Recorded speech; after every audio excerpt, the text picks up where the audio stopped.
નમસ્કાર વિદ્યાર્થી મિત્રો, સરસ્વતી ગ્રુપ દ્વારા ચાલતા આ વિડિયો શ્રેણીમાં હું બ્રિજેશ સાકળેચા આપ સૌનું હાર્દિક સ્વાગત કરું છું. આપણે ચેપ્ટર નંબર 12 નો અભ્યાસ કરતા હતા કે જેમાં આપણે લાસ્ટમાં શ્રેણી અને સંબંધ જોડાણ પૂરું કર્યું. એટલે કે અવરોધને કેમ શ્રેણીમાં જોડાય, અવરોધને કેમ સમાંતરમાં જોડાય એના વિશે આપણે ડિટેલમાં ચર્ચા કરી. અને મેં તમને છેલ્લે કનેક્શન પણ દેખાડ્યા કે આપણે આવી રીતે જોઈ શકીએ છીએ. વ્યાખ્યા મુજબ આપણે આવી રીતે કનેક્શન દઈએ તો શ્રેણી અને સમાંતર જોડાણ અવરોધોનું કહી શકાય. ચાલો હવે આજે આપણે આપણો નવો ટોપિક સ્ટાર્ટ કરીશું. ટોપિક નંબર છે વિદ્યુત પ્રવાહની તાપીય અસર. આપણા ચેપ્ટરનો આ લાસ્ટ ટોપિક છે વિદ્યુત પ્રવાહની તાપીય અસર. ઓકે, હવે ધ્યાનથી તમે ખાલી ટાઇટલ સમજો તો ટાઇટલ ઉપરથી જ તમને ખબર પડી જાય કે વિદ્યુત પ્રવાહની આપણે અત્યાર સુધી વિદ્યુત પ્રવાહ વિશે પૂરેપૂરું ભણી ગયા. આ ચેપ્ટરનું તમે આખી સિક્વન્સ જુઓ તો પહેલા આપણે વિદ્યુત પ્રવાહ વિશે ભણ્યા, ત્યારબાદ અવરોધ વિશે ભણ્યા અને છેલ્લે આપણે ભણીશું વિદ્યુત પ્રવાહની તાપીય અસર. તો વિદ્યુત પ્રવાહની તાપીય અસર એટલે શું? તો કે એના માટે સમજવા માટે સૌથી પહેલા આપણે એ જોઈશું કે વિદ્યુત કોષ એટલે કે બેટરી. વિદ્યુત કોષ ભદ્રમ ગુજરાતી લાગે પણ એનું ઇંગ્લિશ શું થાય? બેટરી. આપણને ખબર જ છે બેટરી એ ઉર્જાનો સ્ત્રોત છે. એટલે કે બેટરી સતત વિદ્યુત પરિપથની અંદર ઉર્જા પૂરી પાડે તો જ વિદ્યુત પ્રવાહ વહે છે. એટલે કે બેટરી છે, બેટરીની અંદર આપણને ખબર કેમિકલ બનેલા હોય એટલે જ બેટરી ક્યારેક બ્લાસ્ટ થાય છે. તમને ખબર હોય તો બહુ ગરમ હોય ત્યારે ક્યારેક મોબાઈલ ફોનમાં આપણે ઘણી બધી વચમાં એટલે કે અમુક વર્ષો પહેલા બહુ એવી ફરિયાદ હતી બેટરી ફાટે, મોબાઈલ આખો બ્લાસ્ટ થાય. તો જે બેટરી છે એ હકીકતમાં શું છે? તો એક પ્રકારના રાસાયણિક પ્રક્રિયા જ થાય એની અંદર. એટલે કે અમુક પ્રકારના કેમિકલથી બનેલી હોય બેટરી. જેમ કે PbSO4 ની બેટરી બનેલી આવે છે, almost lead acetate, lithium ion, આવી ઘણી બધી પ્રકારના કેમિકલની બેટરી બનેલી આવે છે. તો આ બેટરી છે એ રાસાયણિક પ્રક્રિયા કરશે. બેટરીની અંદર કેમિકલ હશે એ શું કરશે? રાસાયણિક પ્રક્રિયા એટલે કે આયન લેવડ દેવડ કરશે.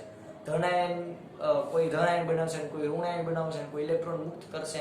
એ અંદર અંદર લોચા લબચા ઘણા બધા ચાલતા છે બેટરીની અંદર. તો બેટરી છે એ રાસાયણિક પ્રક્રિયા કરશે કે જેને લીધે બે ધ્રુવો વચ્ચે એટલે કે બેટરીના બે છેડા વચ્ચે વિદ્યુત સ્થિતિમાનનો તફાવત ક્રિએટ થશે. એટલે કે બેટરીની અંદર એવી રાસાયણિક પ્રક્રિયા થશે કે એક છેડા ઉપર સાવ ઓછા ઇલેક્ટ્રોન હશે અને એક છેડા ઉપર સૌથી વધારે ઇલેક્ટ્રોન હશે કે જેથી વિદ્યુત સ્થિતિમાનનો તફાવત ક્રિએટ થશે. જે આપણે આને પહેલા વિદ્યુત સ્થિતિમાન ભણ્યા ત્યારે મેં તમને સમજાવ્યું, બરોબર? તો બેટરી આવું કામ કરશે કાંઈક. હવે તો કે પરિણામે જોડેલા અવરોધમાંથી વિદ્યુત પ્રવાહ વહે. ઓબિયસ વાત છે. જેવો વોલ્ટેજ આવશે એટલે વોલ્ટેજ આવ્યો એટલે કે તફાવત આવ્યો એટલે વિદ્યુત પ્રવાહ વહેવાનું ચાલુ થશે. બેટરીમાંથી મળતી ઉર્જામાંથી બધી જ ઉર્જા ઇલેક્ટ્રોનના વહનમાં વપરાતી નથી. આપણે ત્યાં સુધી એવું જ માનતા કે જેટલી ઉર્જા બેટરી આપી બધી ઉર્જા કેમાં વપરાય? ઇલેક્ટ્રોનના વહનમાં. પણ આપણે પ્રયોગ કર્યા પછી આપણને ખબર પડી કે બધી જે બેટરી દ્વારા જે ઉર્જા મળે છે ઇલેક્ટ્રોનના વહનમાં વપરાતી નથી. પણ અમુક ઉર્જા છે ઉષ્મા ઉર્જા સ્વરૂપે ફેરવાય છે. એટલે કે અમુક ઉર્જા છે એ ઉષ્મા ઉર્જા સ્વરૂપે ફેરવાય છે, રૂપાંતર થાય છે. એનો મતલબ શું થયો કે માની લો કે હું 100% ઉર્જા આપું છું બેટરીમાંથી ઇલેક્ટ્રોનને ચાલવા માટે કેટલી ઉર્જા આપું છું? 100% ઉર્જા આપું છું. પણ જે બેટરી છે એ એમાંથી 80% વિદ્યુત પ્રવાહ એટલે કે ઇલેક્ટ્રોનના વહનમાં વપરાતી હશે જે પરિપથ હશે. પણ બાકીનો જે અવરોધ છે એ 20% ઉર્જાનો ક્યાં વ્યય કરતું હશે? તો કે ઉષ્મા ઉર્જા ઉત્પન્ન કરતું હશે, ગરમી ઉત્પન્ન કરતું હશે ત્યાં. ઓકે, તો આયા આપણને જો સૌથી મોટી અગત્યની સેન્ટેન્સ જોવા મળ્યું કે બેટરીમાં તમને જેટલી ઉર્જા મળી બધી ઉર્જા જે છે ઇલેક્ટ્રોનના વહનમાં વપરાતી નથી, પણ એમાંથી અમુક ઉર્જા છે એ ઉષ્મા ઉર્જા સ્વરૂપે એટલે કે કોઈ વસ્તુ ગરમ થવામાં વપરાય છે. તમને બેસ્ટ ઉદાહરણ આપું, આપણો મોબાઈલ ચાર્જર. તમે જોજો, તમે તમારો મોબાઈલ છે એ ચાર્જમાં મૂકશો પછી તમે જોશો તો ઘણી બધી વાર તમે કલાકના કલાક સુધી તમે જે બેટરી છે એને મીન્સ કે મોબાઈલ છે એને ચાર્જિંગની પ્રોસેસની અંદર રાખવાનો પ્રયત્ન કરો તો તમારું જે ચાર્જર એ તમે જોશો ને તો એ ચાર્જર અમુક સમય પછી ગરમ થઈ ગયું છે. કેમ ભાઈ? તમે એને સગડી મૂકી હતી, તમે એને મીણબત્તી મૂકી હતી, તો ગરમ ક્યાંથી થયું? એનો મતલબ શું થયું? તો કે તમે જે ચાર્જરમાંથી વિદ્યુત પ્રવાહ આપો છો એ વિદ્યુત પ્રવાહ છે હકીકતમાં વપરાવો જોઈએ મોબાઈલના ચાર્જિંગ પ્રોસેસની અંદર. પણ વિદ્યુત પ્રવાહની તાપીય અસરને લીધે તમે જેટલી ઉર્જા આપશો એમાંથી જે ચાર્જર છે એ અમુક ઉર્જા કયા સ્વરૂપે વ્યય કરશે? ઉષ્મા ઉર્જા સ્વરૂપે વ્યય કરશે. એટલે કે એ જે ચાર્જર છે થોડું ગરમ થશે. એ આપણે ભણ્યા. એટલે ઊંચા અવરોધ ધરાવતા નિક્રોમના તારમાંથી I પ્રવાહ પસાર કરતા ઉષ્મા ઉત્પન્ન થાય છે. એટલે કે જો આમાં કેવું છે તો કે જેનો અવરોધ વધારે જે ઇલેક્ટ્રોનને વધારે રોકશે ને એની ઉષ્મા એ વધારે ઉત્પન્ન કરશે. ઉદાહરણ આપો, ફોર એક્ઝામ્પલ, તમને બધું ઉદાહરણ સમજાવવું પડે યાર. જો સમજો, આપણે કોઈ છે ક્લાસ બંધ કરી દીધો, સ્ટુડન્ટ્સ આવ્યા, 2-3 ખટખટાવ્યું, તોય કોઈ ખોલ્યું નહીં. 5, 6, 15, 20, 50, 100 સ્ટુડન્ટ બહાર આવી જાય અને એક હારે ખખડાવતા હોય તો કેટલો બધો નોઇઝ ક્રિએટ થાય, કેટલો બધો ઘોંઘાટ ક્રિએટ થાય. ઓકે, અવરોધ એટલે શું? તો કે ઇલેક્ટ્રોનને રોકી રાખો. તો એક ઇલેક્ટ્રોન રોકાશે, બીજો ઇલેક્ટ્રોન રોકાશે, ત્રીજો ઇલેક્ટ્રોન રોકાશે, પછી ઓલો અવરોધ છે એ કેટલા ઇલેક્ટ્રોનને રોકી શકશે? હાલો, અવરોધ આપણો ફૂલ તાકાતવાળો છે, એને બધા ઇલેક્ટ્રોનને રોકી દીધા, કરોડ જેટલા ઇલેક્ટ્રોન છે બધાને રોકી લીધા. પણ તો કાલે કરોડ ઇલેક્ટ્રોન એક એને ઉબાડો તો કરશે, એ ભાઈ જવા દે, આમનું આલે. તો વિચાર કરો કે એવી જ રીતે ઘણા બધા ઇલેક્ટ્રોન ભેગા થઈ જાય એટલે શું ઉત્પન્ન કરશે? તો કે ઉષ્મા ઉત્પન્ન કરશે. એને ગમે એમ કરવું, એ મારે જવું જ છે, એ બાજાબાજી કરશે, એટલે કે ઉષ્મા ઉત્પન્ન કરશે, ગરમ થશે. તો અહીંયા જે તારનો અવરોધ વધારે હોય, જે તારનો અવરોધ કેવો અતિશય વધારે હોય, એવા તારમાંથી વિદ્યુત પ્રવાહ જે છે એ પસાર થાય. જેનો અવરોધ વધારે હોય, આર વધારે હોય, એમાંથી વિદ્યુત પ્રવાહ પસાર થાય, તો એ વિદ્યુત પ્રવાહનું કેમાં રૂપાંતર કરશે? એ જે તાર છે એ મોસ્ટ ઓફ ઉષ્મા ઉર્જામાં, એટલે કે ગરમ કરવામાં. અને જે તારનો અવરોધ ખૂબ જ ઓછો હોય છે એ ઓછું ગરમ થશે. ફોર એક્ઝામ્પલ, તમે સોનાના તારનો ઉપયોગ કરો તો એ જોજો ઓછા ગરમ થશે. વિદ્યુત પ્રવાહનું વહન તમે કરાવશો તો ઓછા ગરમ થશે, બહુ ઓછા. ઓકે, એલ્યુમિનિયમના તાર આપણે થાંભલામાં જોઈએ છીએ, એ પણ કમ્પેરેટિવલી ઓછા ગરમ થશે. જ્યારે અવરોધ જેનો બહુ વધારે હોય, જેમ કે નિક્રોમ છે, મેંગેનીઝ છે, કોન્સ્ટન્ટાઇન છે, એવી બધી જે ધાતુઓ છે કે જેનો અવરોધ ખૂબ જ ઊંચો છે, એવી બધી ધાતુઓ, મિશ્ર ધાતુઓ છે, એમાં વિદ્યુત પ્રવાહ પસાર કરતા એ મોસ્ટ ઓફ ઉર્જાનું કેમાં રૂપાંતર કરે? ઉષ્મા ઉર્જામાં રૂપાંતર કરે છે. ઓકે વિદ્યાર્થી મિત્રો, તો આપણે શું ભણ્યા? તો અત્યારે પહેલા આપણે શું ભણ્યા ફટાફટ જુઓ. સૌથી પહેલા આપણે જોયું બેટરી ઉર્જાનો સ્ત્રોત છે. બીજું, બેટરીમાં અમુક એવી રાસાયણિક પ્રક્રિયા થાય છે, લોચા લબાચા થાય છે, જેથી આપણને બેટરીના બે છેડે વિદ્યુત સ્થિતિમાનનો તફાવત ક્રિએટ જોવા મળે છે.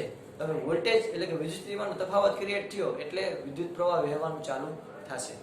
પણ અહીંયા એક વસ્તુ આપણે અગત્યની શું જોઈ? તો કે તમે જેટલી બેટરી જે છે ઉર્જા આપે છે ઇલેક્ટ્રોનના વહન માટે, બધી ઉર્જા ઇલેક્ટ્રોનના વહનમાં વપરાતી નથી, વારંવાર કંઈક ખવાઈ જાય છે. ક્યાં? તો કે ઉષ્મા ઉત્પન્ન કરવામાં, એટલે કે થોડીક ઉષ્મા ઉત્પન્ન કરશે, પછી જેવો અવરોધ, જેમ અવરોધ વધારે ઉષ્મા ઉત્પન્ન કરશે. આપણે ત્યાં સુધી જોયું. તો આના ઉપરથી શુદ્ધ અવરોધીય પદાર્થમાં સંપૂર્ણ ઉર્જા ઉષ્મા ઉર્જા સ્વરૂપે વ્યય થાય છે. હું પ્યોર રેઝિસ્ટન્સ વાળો પદાર્થ લઉં કે જેનો રેઝિસ્ટન્સ ખૂબ જ વધારે છે, જેનો અવરોધ ખૂબ જ વધારે, જેમ કે નિક્રોમનો તાર, એ એકદમ વધારે અવરોધ ધરાવે છે, કોઈને પસાર જ નહીં થવા દે. ઇલેક્ટ્રોન બેટરી બિચારો ભરવા દે, એને ઉર્જા ક્યાં આપી દીધી? તો કે એને ઉર્જા એટલે આપી હતી કે જે પદાર્થ છે નિક્રોમનો તાર છે ઇલેક્ટ્રોનનું વહન કરી શકે.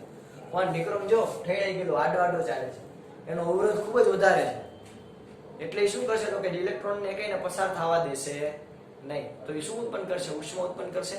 એટલે નિક્રોમના તાર હોય, એવી રીતે કોઈ શુદ્ધ અવરોધીય પદાર્થ હોય, એમાં સંપૂર્ણ ઉર્જાનું ઓલમોસ્ટ કેમાં રૂપાંતર થાય છે? ઉષ્મા ઉર્જામાં રૂપાંતર પામે છે, એટલે કે વ્યય પણ થાય છે.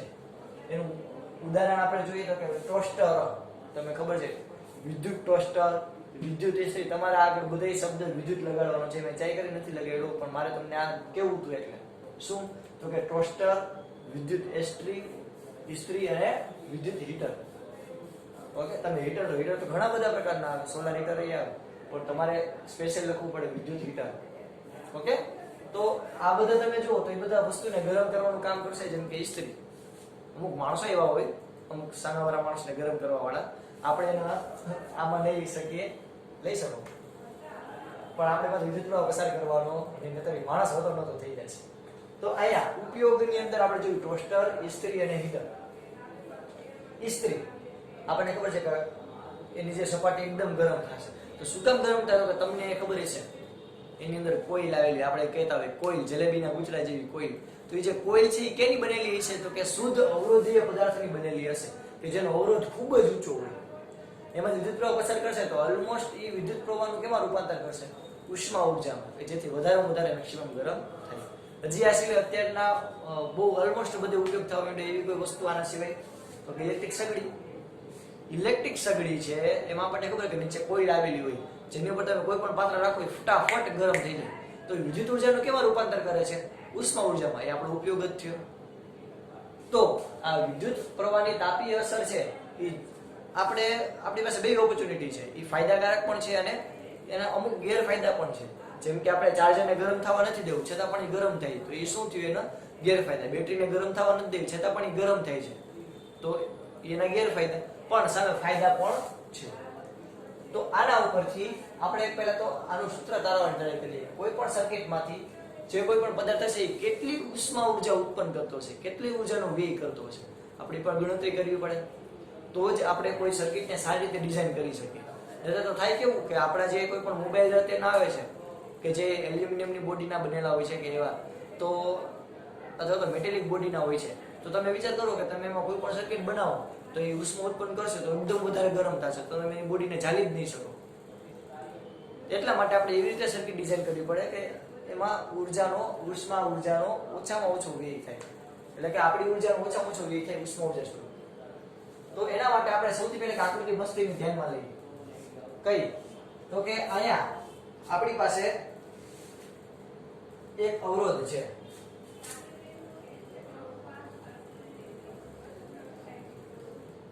કે જેને બેટરી સાથે જોડેલો છે. આ બેટરી સાથે એમીટર જે છે એ શ્રેણીમાં જોડેલું છે.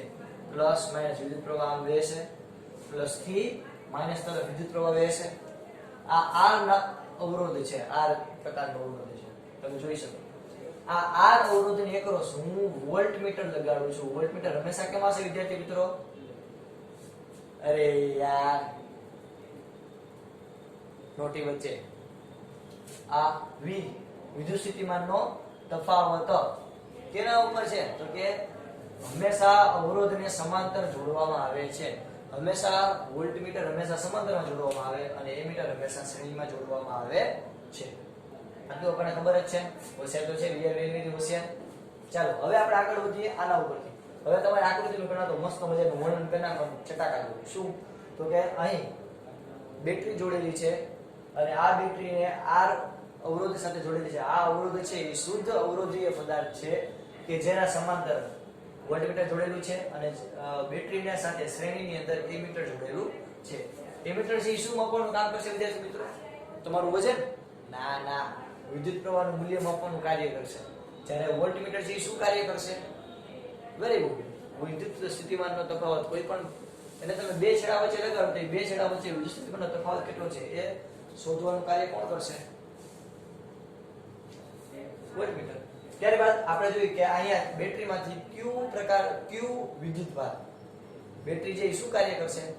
તો કે જે ક્યુ વિદ્યુતભાર છે, ક્યુ વિદ્યુતભાર એને એક છેડેથી બીજા છેડે લઈ જવા માટે એક કાર્ય કરવું પડશે. એટલે કે બેટરીના વોલ્ટેજ એટલે શું? તો કે એકમ વિદ્યુતભાર દીઠ કરવું પડતું કાર્ય. આપણે સૂત્ર જોયું તો યાદ કરો, V = W/Q. તો જેટલું કાર્ય કરું એટલી જ ઉર્જા જાય, જેટલું કાર્ય કરું એટલી જ ઉર્જા જાય. તમે ઉદાહરણથી સમજાવો. આપણે જો સમજાવો, હું જેટલું કાર્ય કરીશ ને મારી ઉર્જા એટલી યુઝ થશે, એટલી વપરાશે. નો ખબર પડી? હજી ઉદાહરણ દો, સમજો. હું કોઈ ગ્રાઉન્ડ છે, રાઉન્ડ આકાર, હવે એની અંદર હું 2 રાઉન્ડ મારીશ તો વધારે થાકીશ કે હું 7 રાઉન્ડ મારીશ તો વધારે થાકીશ? તમે કહેશો સાહેબ સિમ્પલ છે, 7 રાઉન્ડ મારીશ તો વધારે થાકી જઈશ. તો અહીંયા હું 2 રાઉન્ડ મારીશ એટલે મેં ઓછું કાર્ય કર્યું. હું ઓછું કાર્ય કરીશ તો મારી ઉર્જા પણ ઓછી વ્યય થશે. હું 7 રાઉન્ડ મારીશ તો મારી ઉર્જા પણ વધારે વપરાશે અને મારું કાર્ય પણ વધારે થશે. તો અહીંયા હું કાર્યને સૂત્રનો કરતા બનાવું તો કાર્ય બરાબર શું થાય? V × Q. એટલે કે બેટરી દ્વારા કેટલું કાર્ય કરવામાં આવશે? તો કે બેટરીના વોલ્ટેજ એને ગુણ્યા એનો વિદ્યુતભાર Q. અહીંયા હું આને કેપિટલ Q કરી નાખું કે જેથી તમને કઈ કન્ફ્યુઝન ન હોય. એટલે આટલું ક્લિયર થયું વિદ્યાર્થી મિત્રો? તો આને આપણે બળનું અક્ષરથી લખીએ તો આપણે એવું કહી શકીએ કે બેટરી દ્વારા થતું કાર્ય કેટલું હશે? V × Q. V × Q. Okay. હવે તો કે આટલું જ કાર્ય છે એટલે કે આટલી ઉર્જા બેટરી આને આપે છે એટલું જ કાર્ય થવું જોઈએ એમાં. હવે જોઈએ આપણે કેટલું કાર્ય થાય. તો કે જો Q એટલે શું થાય? V એટલે તો V છે. Q તો જે આપણે બીજું સૂત્ર ભણ્યા હતા, I = Q/T. યાદ છે બધાને? સૌથી પહેલું સૂત્ર I બરાબર QT એમ યાદ રાખ્યું. એના ઉપરથી હું Q ને સૂત્રનો કરતા બનાવું તો Q બરાબર શું થાય I ગુણ્યા T IT એની કિંમત હું આમાં મૂકું તો શું થાય I IT. તો ખાસ યાદ રાખવાનું વિદ્યાર્થી મિત્રો કે બેટરી દ્વારા થતું કાર્ય તમને ક્યારેય પણ આ વિદ્યુત ચેપ્ટરમાં કાર્ય પૂછે ને કે થતું કાર્ય કેટલું હશે તો કાર્ય કેટલું ખબર છે યાદ રાખવાની ટ્રીક કહું છું IVT કેટલું IVT બેટરી દ્વારા જે થતું કાર્ય હશે કેટલું કાર્ય હશે તો કે IVT અથવા તો આયા બેટરી કેટલી ઊર્જા આપણને પૂરી પાડશે IVT. ઓકે હવે IVT આપણે ક્લિયર થઈ ગયું. હવે આના ઉપરથી આયા ઓહમનો નિયમ શું હતો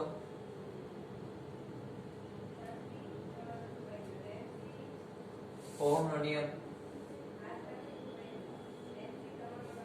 બધું એક એક્સ્ટ્રા ઓહમનો નિયમ શું હતો સોરી એક્સ્ટ્રા નો આ એક્સ્ટ્રા નતા રાખો પેલા આ તો સૂત્રનો વર્ગા જોઈએ થોડા આપણે એક્સ્ટ્રામાં નાખી દેશું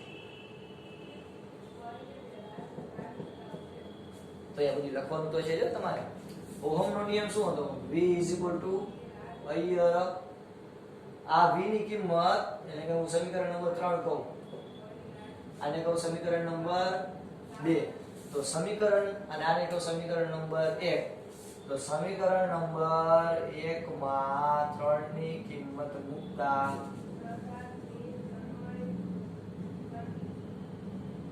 આ એક માં 3 ની કિંમત મૂકું એટલે કે V બરાબર શું લખી નાખું અહીંયા લખી નાખું તો હવે સૂત્ર શું થયું W બરાબર I R ગુણ્યા I ગુણ્યા T એટલે કે I સ્ક્વેર RT.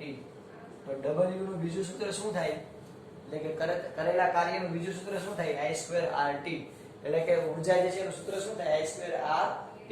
આ પ્રાપ્તિ સ્થાન દ્વારા ખર્ચાતી ઊર્જા આ પ્રાપ્તિ સ્થાન દ્વારા તમને કેટલી ઊર્જા મળશે કેટલી ઊર્જા ખર્ચાઈ છે તો કે W બરાબર કેટલી ઊર્જા ખર્ચાઈ છે તો કે IVT જેટલી. આ તમને યાદ રાખવા IVT જેટલી. હવે એમાં V બરાબર શું મૂકો અહીંયા મૂકો એટલે આ સૂત્ર મળશે I સ્ક્વેર RT. તો આ ખાસ યાદ રાખજો આ આપણું ઇક્વેશન છે અગત્યનું I સ્ક્વેર RT. RT નહીં હો કે RT નહીં I સ્ક્વેર RT. ઓકે તો જેટલી ઊર્જા ખર્ચાય હવે જો સંપૂર્ણ અવરોધીય પદાર્થ હશે તો જેટલી ઊર્જા હું આપીશ બધી ઊર્જા કેમાં ફેરવાશે ઉષ્મા ઊર્જામાં. તો જો અહીંયા કેટલી ઊર્જા આપણે મળી આ બેટરી દ્વારા આને કેટલી ઊર્જા મળે છે તો કે I સ્ક્વેર RT જેટલી ઊર્જા મળે છે. તો આ શુદ્ધ અવરોધીય પદાર્થ હોય તો આ બધી ઊર્જાનું કેમાં રૂપાંતર કરશે ઉષ્મા ઊર્જામાં રૂપાંતર કરશે. તો ખાસ યાદ રાખવાનું વિદ્યાર્થી મિત્રો આપણું છેલ્લું ઇક્વેશન આના ઉપરથી H બરાબર એટલે કે ખર્ચાતી જે ઊર્જા છે એ બધી ઊર્જા કેમાં કન્વર્ટ થઈ ગઈ ઉષ્મા ઊર્જામાં.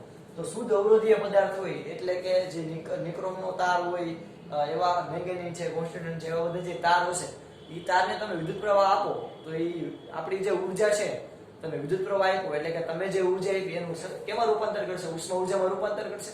કેટલું કરશે તો કે H બરાબર I સ્ક્વેર RT. આ મુજબ એ વિદ્યુત પ્રવાહનું એટલે કે આપણે જે ઊર્જા આપી છે વિદ્યુત પ્રવાહનું નહીં સોરી આપણે જે ઊર્જા આપી છે એ ઊર્જાનું કેમાં રૂપાંતર કરશે ઉષ્મા ઊર્જામાં રૂપાંતર કરશે. તો અહીંયા H ફોર હીટ એનર્જી એટલે કે ઉષ્મા ઊર્જા I square RT. I square RT એમ યાદ રાખીશું. આટલું ક્લિયર.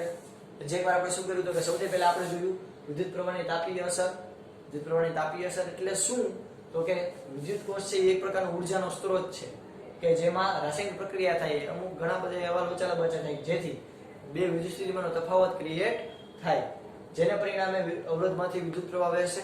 હવે આપણે જેટલી બેટરી છે એ ઊર્જા આપે છે વિદ્યુત પ્રવાહ મારફતે જેટલી ઊર્જા આપે છે અવરોધને તે બધી ઊર્જા ઇલેક્ટ્રોનના વહનમાં વપરાતી નથી પણ અમુક ઊર્જા ઉષ્મા ઊર્જા સ્વરૂપે વ્યય પામે છે જેને વિદ્યુત પ્રવાહની તાપીય અસર કહેવાય છે. આમ શુદ્ધ અવરોધીય પદાર્થમાં સંપૂર્ણ ઊર્જા એટલે શુદ્ધ અવરોધીય પદાર્થ એટલે પ્યોર અવરોધ વાળો એ બધી તમે જેટલી ઊર્જા આવશે બધી ઊર્જાનું કેમાં રૂપાંતર કરશે ઉષ્મા ઊર્જામાં રૂપાંતર કરશે. એની આ ઇફેક્ટને કહેવાય વિદ્યુત પ્રવાહની તાપીય અસર. ઉપયોગ તરીકે આપણે એનો એપ્લિકેશન લઈ શકીએ. ટોસ્ટર, વિદ્યુત ઇસ્ત્રી, વિદ્યુત હીટર, ઇલેક્ટ્રિક સગડી, આ બધામાં તમે ઉદાહરણ લઈ શકો. આપણે હવે શું કર્યું તો કે એક આર અવરોધ હતો, શુદ્ધ અવરોધીય પદાર્થ હતો કે જેની એક્રોસ આપણે 20 વોલ્ટનું વોલ્ટમીટર સમાંતરમાં જોડ્યું, શ્રેણીમાં એમીટર જોડ્યું અને એક બેટરી જોડ્યું. હવે આપણે કીધું કે જો વિદ્યુતસ્થિતિમાન તફાવતનું સૂત્ર V=W/Q હોય તો બેટરી દ્વારા ખર્ચાતી ઊર્જા, બેટરી દ્વારા અપાતી ઊર્જા કેટલી છે? W કાર્ય જેટલી આને સૂત્રનો કરતા વળો W ને તો આ Q છે બરાબર. વડી વડી ટાંકી મારું તો મંડી ઠેકી 89 W V * Q. V Q એટલે તો કે I = QT, એના ઉપરથી Q = I * T. એની કિંમત મેં આમાં મૂકેલી છે. એટલે કે આપણને બેટરી દ્વારા ખર્ચાતી ઊર્જા, ઊર્જા ખર્ચાઈ ગઈ, કેટલી ઊર્જા આવશે? IVT જેટલી. કેટલી? IVT. હવે આમાં હું V બરાબર ઓહમનો નિયમ અયર એની કિંમત મૂકું તો શું આવશે? I2RT. એટલે કે બેટરી દ્વારા કેટલી ઊર્જા આપવામાં આવે છે? I2RT જેટલી ઊર્જા આપવામાં આવે છે. હવે શું અવરોધીય પદાર્થ હશે બધી ઊર્જાનું કેમાં રૂપાંતર કરશે? ઉષ્મા ઊર્જામાં. એટલે હીટ એનર્જી H = I2RT. આ આપણું ફાઇનલ કેલ્ક્યુલેશન. અને તમને સાબિત કરવાનું પૂછે આ ઓલા પ્રશ્ન છે અહીંયાથી. શું તો કે ઉષ્મા ઊર્જા H = I2RT નું સૂત્ર તારવો અથવા તો વિદ્યુત પ્રવાહની તાપીય અસર છે એ સમજાવો તો કે આટલું લખવાનું પછી આ સમજાવવાનું. 3 માર્કનો બહુ અગત્યનો ક્વેશ્ચન છે છોકરાઓ, લખી લેજો, ઉપાડી લેવાના થાય છે. ઓકે, 3 માર્ક આપણે ઉપાડી લેવાના થાય છે, આપણે કઈ મૂકવાના નથી. આટલું ક્લિયર થયું?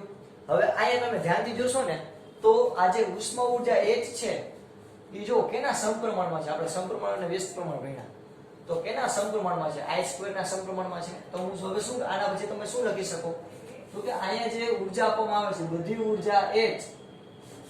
પહેલા હું તમને ક્રમ લખી દઉં. આ આપણું પહેલું સ્ટેપ, આ આપણું બીજું સ્ટેપ, બરોબર, અને આ આપણું ત્રીજું સ્ટેપ. હવે તો કે અલગ કરી નાખું, આ બે અલગ અલગ છે.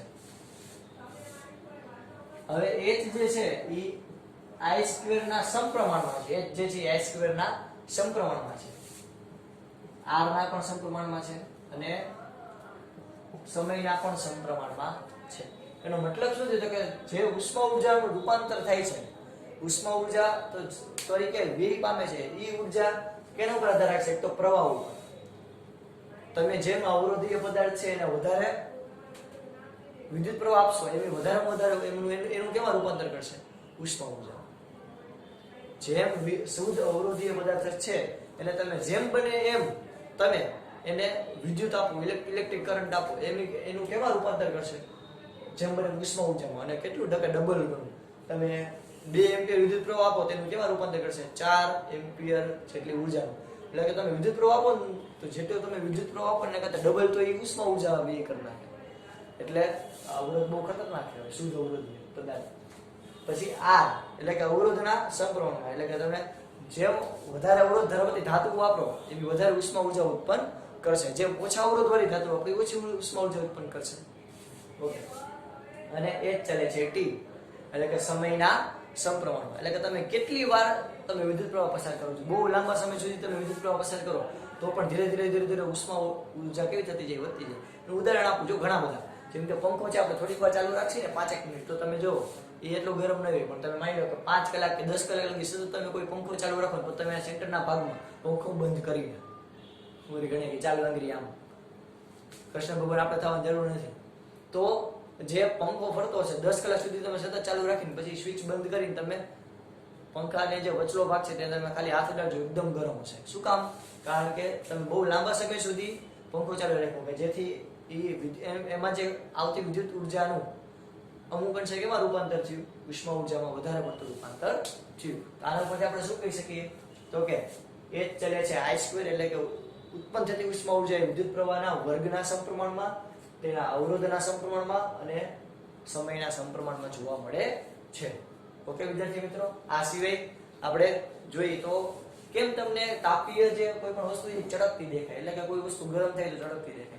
ઓબિયસ વાત છે કે નિક્રોમ જેવી જે ધાતુઓ હશે કે જે શુદ્ધ અવરોધીય પદાર્થ હશે એ પોતે આવતી વિદ્યુત ઊર્જાનું કેમાં રૂપાંતર કરશે? ઉષ્મા ઊર્જામાં. ઉષ્મા ઊર્જામાં રૂપાંતર કરે, કોઈ વસ્તુને ગરમ કરે તો ચળકતી દેખાય. ચળકતી એટલે કે ચમકતી દેખાય. ફોર એક્ઝામ્પલ ધગધગતું ભઠ્ઠીમાંથી લોખંડ બહાર કાઢે તો તમે જો એકદમ લાલ ચોળ હોય, એકદમ ચમકતું એવું લાગે, ચળકતું જેને આપણે કહીએ. અને નોર્મલ જે સાવ ઠંડુ લોખંડ છે તમને એવું ચળકતું ક્યારેય લાગશે નહીં. એવી રીતે જે અવરોધ છે એ ખૂબ ગરમ થશે એટલે ઉષ્મા ઉર્જા ઉત્પન્ન કરશે, એટલે એ ચળકતો દેખાશે. જ્યારે કોઈ નોર્મલ એકાઈ પદાર્થ છે એ ચળકતા દેખાતા નથી. ઓકે વિદ્યાર્થી મિત્રો, તો તમારા આજે આપણે ઘણા બધા ક્વેશ્ચન કરાવ્યા છે. ઓલમોસ્ટ આપણે કહેવાય 5 થી 6 જેવા ક્વેશ્ચન કરાવી નાખ્યા છે. આ બધા ક્વેશ્ચન તમારે તમારી બુકની અંદર લખવાના રહેશે. તમારા નવનીતની અંદર કહેવાય ને કે ટોપિક નંબર 12.7 છે. ટોપિક નંબર 12.7 માં ક્વેશ્ચન નંબર 53 થી 57, નવનીતમાં ક્વેશ્ચન નંબર 53 થી 57 ઓલમોસ્ટ આપણે કમ્પ્લીટ કરેલા છે. 53 થી 57, આ 53 થી 57 ક્વેશ્ચન કમ્પ્લીટ કરેલા. તમારે તમારી બુકની અંદર કેટલી વાર લખવાના છે? 2 વાર લખવાના છે. નવનીત નો હોય તો આમાંથી તમે એ પ્રમાણે પણ તમે લખી શકો. 53 થી 57 2 વાર લખવાના, એકવાર બાકી બુકમાં, એકવાર રફ બુકમાં લખો ત્યારે તમારે મોઢે લખવાના છે આપણા નિયમ મુજબ. ચાલો બધા ફટાફટ. અને આ તમારે નોટ માટે આટલું લખવાનું છે. આપણે ટૂંકમાં લખ્યું છે આખા ક્વેશ્ચન, બરોબર? તો આ રીતે તમારે લખવાનો છે. એટલે બધા પાકી બુકમાં આ રીતે લખશે અને પછી પાકો કરી નાખશે ક્વેશ્ચન આમાંથી અને નવનીતમાંથી બેમાંથી, પછી મોઢે રફ બુકમાં એકવાર લખશે. ઓકે, તો આ બધી બુક છે આ બધું જે વસ્તુ છે તમે તમારી બુકમાં છાપી દો, બરોબર? અને આપણે અહીં સુધી રાખીએ છીએ. જય ભારત, જય Hind, physics is a life.